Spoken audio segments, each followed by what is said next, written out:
अभी मैं आपको आर्मेचर रिएक्शंस के बारे में बताऊंगा। आप जानते हो डीसी जनरेटर का जो प्रिंसिपल होता है कि अगर किसी रोटेटिंग कंडक्टर को स्टेशनरी मैग्नेटिक फील्ड में रखेंगे तो उस स्टेशनरी मैग्नेटिक फील्ड के कारण आर्मेचर कंडक्टर में क्या होगा, ईएमएफ इंड्यूस्ड हो जाएगा। मतलब वो एक सोर्स का काम करेगा। ठीक है, तो अभी इस केस में जो मैग्नेटिक फील्ड है क्या कर रहा है, आर्मेचर के कंडक्टर पे फोर्स लगा रहा है, क्योंकि सारा फ्लक्स कहाँ जा रहा है, वो आर्मेचर के कंडक्टर पे। ठीक है, तो अभी force exerted by stationary magnetic field on the armature when armature is not connected to the load. लेकिन जैसे ही आर्मेचर कंडक्टर को आप एक लोड से कनेक्ट कर दोगे तो क्या हो गया, करंट फ्लो होना शुरू हो जाएगा। तो उस आर्मेचर करंट के कारण भी क्या हो गया, एक मैग्नेटिक फील्ड क्रिएट हो जाएगा। तो वो मैग्नेटिक फील्ड क्या करेगा, स्टेशनरी मैग्नेटिक फील्ड पे फोर्स लगाएगा। तो इसी फोर्स को क्या बोलते हैं, आर्मेचर का रिएक्शन।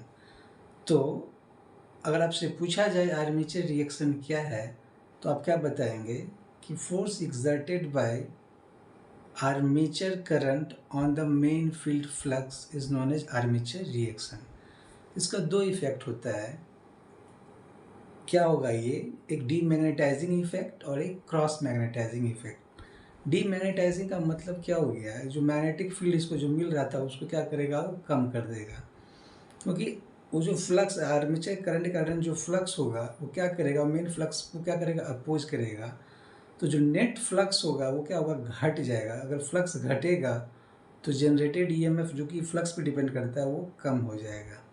तो आर्मेचर रिएक्शंस का तो पहला इफेक्ट ये हो गया कि ये डीमैग्नेटाइज कर देगा, डीमैग्नेटाइजिंग इफेक्ट है ना, जिसके कारण जनरेटेड वोल्टेज कम हो जाएगा। दूसरा क्या है, क्रॉस मैग्नेटाइजिंग। तो दूसरा इफेक्ट होता है वो, उसके कारण क्या, वो क्रॉस किसको करेगा, वो मैग्नेटिक फील्ड का जो मेन फ्लक्स है उसको क्रॉस करेगा, जिसके कारण क्या होगा, स्पार्किंग प्रोड्यूस होगा। ठीक है, तो हमें करना क्या है कि कितना डीमैग्नेटाइजिंग एम्पियर टर्न पर पोल फाइंड करना है और कितना cross magnetising ampere turn per पोल हमें वो फाइंड करना है। तो चलिए उसको हम डिराइव करते हैं। तो इनिशियली केस में क्या होता है कि ये आपका आर्मेचर है, ये इसमें कंडक्टर है। इसको जब आप क्या करोगे, आप स्पीड जब ये मूव करेगा तो इसमें क्या होगा, वोल्टेज इंड्यूस्ड होगा। तो इसमें क्या होगा, ये क्रॉस मार्क्स है, मतलब ये आर्मेचर कंडक्टर का वोल्टेज का पोलरिटी, मतलब इसमें करंट अंदर की ओर जाएगा और इधर से ये डॉट डॉट डॉट और ये भी डॉट, इससे करंट क्या हो गया, बाहर की ओर निकलेगा। मतलब यहाँ पे जो पोलरिटी है वोल्टेज का, ये इस तरह है और इसमें ये इस तरह है। ठीक है, इसमें करंट अंदर की ओर जाएगा जब आप लोड से कनेक्ट करोगे, और इसमें करंट जब बाहर की ओर आएगा, जब वो करंट जब आप उसको लोड से कनेक्ट करोगे। तो आर्मेचर रिएक्शन के कारण क्या होगा, ये जब ये मूव करेगा है ना, तो ये आप मान लो कि ऐसे ही मूव कर लिया, मान लो थीटा एंगल से क्या हो गया, ये मूव कर लिया फॉरवर्ड एंगल।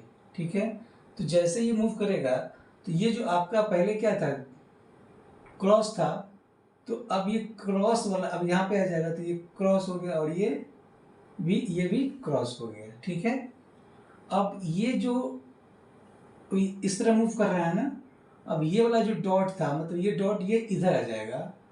ठीक है, तो ये डॉट हो गया और ये भी डॉट हो जाएगा। तो बाकी ये क्रॉस,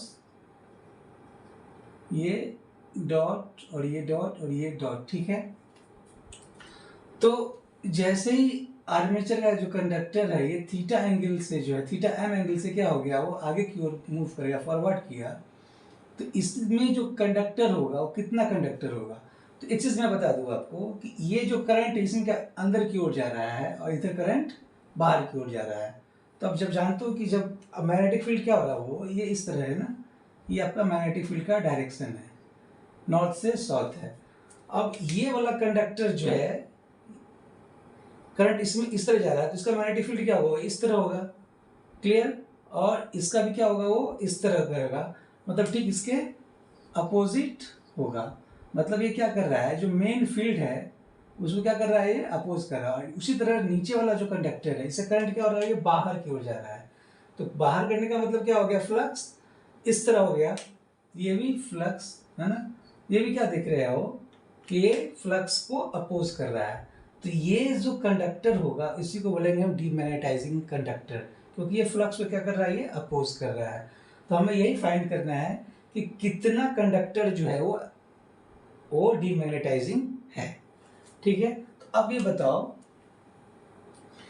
मान लो कि तो जो मैग्नेटिक फील्ड है वो 2 पोल का है। ठीक है, तो फॉर 2 पोल, ठीक है, total for 2 pole in 360 degree total conductor कितना है, टोटल कंडक्टर Z है। ठीक है, टोटल कंडक्टर आपने मान लिया 3Z है, तो ये एक कितना हो जाएगा डिग्री, 360 डिग्री, तो 360 डिग्री में Z कंडक्टर हो गया 2 पोल के लिए। ठीक है, अब तो 4 थीटा m के लिए, फॉर 2 पोल 4 थीटा m के लिए टोटल कंडक्टर कितना हो जाएगा, एक के लिए क्या होगा Z बाई 360 डिग्री, तो 4 थीटा m के लिए क्या हो जाएगा Z by 360 into 4 theta m। Okay, तो अगर आपसे पूछा जाए ये थीटा m है, ये भी थीटा m है, ये भी एंगल क्या होगा आपका थीटा m, और ये भी थीटा m। ठीक है, तो आपसे पूछा जाए कि 4 थीटा m टोटल कितना कंडक्टर होगा, तो Z by 360 into 4 theta m। तो अब ये बताओ कि 2 कंडक्टर मिलके एक टर्न बनाता है, तो for 2 pole 4 theta m total turn कितना हो जाएगा, टोटल टर्न कितना हो जाएगा, तो इसको क्या करेंगे 2 से डिवाइड कर देंगे, तो क्या बचेगा 2 theta m by 360 into Z. तो ये कितना, ये हो गया टर्न, मतलब इतना है 4 थीटा m में 2 पोल के लिए टर्न कितना हो गया 2 theta m by 360 into Z. तो 1 पोल के लिए क्या हो जाएगा, फॉर 1 पोल के लिए इन 4 थीटा m टर्न कितना हो जाएगा, 2 से इसको क्या करेंगे डिवाइड, 2 है ना, तो एक के लिए क्या होगा 2 से इसको डिवाइड करेंगे, तो क्या हो जाएगा theta m by 360 degree into Z. Clear, now हमें निकालना कि एम्पियर टर्न पर पोल। तो ये क्या निकला आपका टर्न पर पोल, एक पोल में कितना टर्न होगा वो मैंने यहाँ पे निकाल लिया। तो ये क्या निकला आपका टर्न पर पोल कितना डिग्री के लिए 4 थीटा m में। अगर आपसे पूछा जाए कि 4 थीटा m में टोटल टर्न कितना है पर पोल, तो आप क्या बताएंगे theta m by 360 into Z. Now अगर आपसे पूछ रहा है कि एम्पियर टर्न, तो हर एक टर्न में अगर करंट I है तो क्या हो जाएगा एम्पियर टर्न पर पोल क्या होगा theta m by 360 into Z into क्या हो जाएगा I। क्लियर ना, तो ये क्या निकल गया, ये कंडक्टर क्या कर रहा था डीमैग्नेटाइजिंग कर रहा था, तो यही क्या आ जाएगा आपका ATD पर पोल कितना आ गया theta m by 360 degree into Z into I। Clear, तो अगर टर्न है एक ही टर्न है तो करंट I है, अगर मान लो कि number of parallel path A है तब क्या हो जाएगा यहाँ पे I का वैल्यू क्या हो जाएगा IA बाई A, मतलब A क्या है नंबर ऑफ पैरेलल पाथ और I क्या है आर्मेचर कंडक्टर। सिमिलरली आपसे पूछा जाएगा कि ATC क्या होगा, है ना, तो ATC कैसे निकालेंगे, तो इससे पहले ये क्या निकला demagnetising ampere turn per pole. Now total armature reaction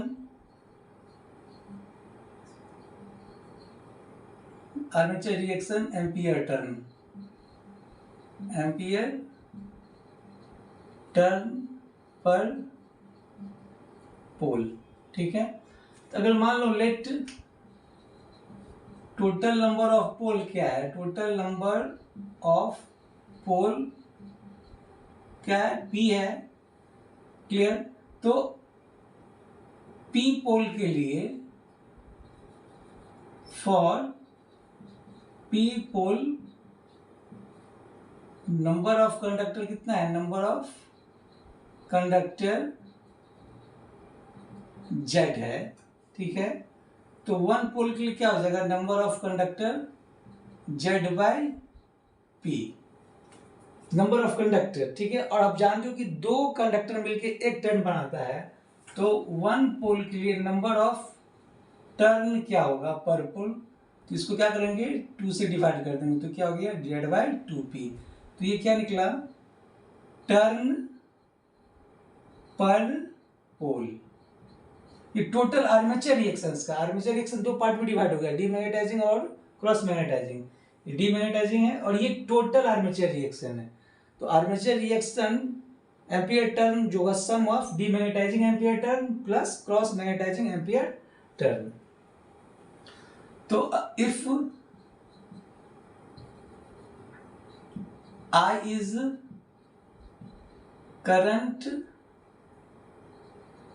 carry by each conductor, है ना, each conductor और टर्न, तो टोटल आर्मेचर रिएक्शन क्या हो जाएगा, total armature reaction ampere turn per pole कितना आ जाएगा, Z बाय 2P इंटू आई, ठीक है। तो अब आपसे पूछा जाए कि ATC पर पोल क्या हो जाएगा, ATC पर पोल मतलब cross magnetising ampere turn per पोल क्या हो जाएगा, टोटल एम्पियर टर्न पर पोल में से क्या करेंगे हम, ATD पर पोल को माइनस कर देंगे, ठीक है। तो 80 total ampere turn per pole कितना है, Z by 2P I minus ATD पर पोल कितना आ गया है, theta M by 360 degree into ZI। तो ZI आपको कॉमन लेंगे तो क्या बचेगा, 1 by 2P minus theta M by 360 degree. ये क्या निकला, ATC पर पोल, जिसके कारण क्या होता है, स्पार्किंग होता है, ठीक है। तो ये सब जो कंडक्टर है, अब ये जो कंडक्टर बच गया है इसके कारण क्या होगा, ये डायरेक्ट फील्ड को क्या करेगा, क्रॉस करेगा। देख लेते हैं, सपोज करो ये कंडक्टर है ना, आपका जो फील्ड क्या रहा है, इस तरह जा रहा है ये, ओके। और ये इसके कारण जो करंट होगा, है ना, ये मैग्नेटिक फील्ड इस तरह हुआ, इस तरह, तो इसका जो नेट इफेक्ट होगा वो क्या होगा, ये इस तरह होगा, ठीक है। तो क्या कर रहा है, ये क्रॉस कर रहा है। सिमिलरली ये भी क्या होगा, ये जो कंडक्टर है ना, ये इस तरह जो है आएगा। तो आप ये दोनों तो एक दूसरे कैंसिल कर देगा, लेकिन ये क्या कर रहा है, सेम डायरेक्शंस में जा रहा है ना, मतलब ये क्या कर रहा है, ये मैग्नेटिक फील्ड को क्या कर रहा है, ये क्रॉस कर रहा है, जिसके कारण क्या होगा, ये स्पार्किंग प्रोड्यूस होगा। ये क्रॉस क्रॉस, ये डॉट, है ना। तो नेट मैग्नेटिक फील्ड फ्लक्स का जो डायरेक्शन होगा आर्मेचर रिएक्शन के कारण, आर्मेचर रिएक्शन के कारण वो ये इस डायरेक्शन में होगा। तो अल्टीमेटली क्या देख रहे हो कि जो आर्मेचर का जो फ्लक्स है, जो क्या कर रहा है यहाँ, ये वाला फ्लक्स क्या कर रहा है, इस कंडक्टर के कारण जो फ्लक्स है ये इसको क्रॉस कर रहा है ना, जिसके कारण क्या होगा, ये स्पार्किंग प्रोड्यूस होगा। तो यही हमने निकाला, demagnetising ampere turn per pole कितना होगा, cross magnetising ampere turn per pole कितना होगा, और armature reaction ampere turn per पोल क्या होगा। तो ये तीन चीज़ हमने फाइंड किया। आशा करते हैं आपको ये समझ में आया होगा। Thank you.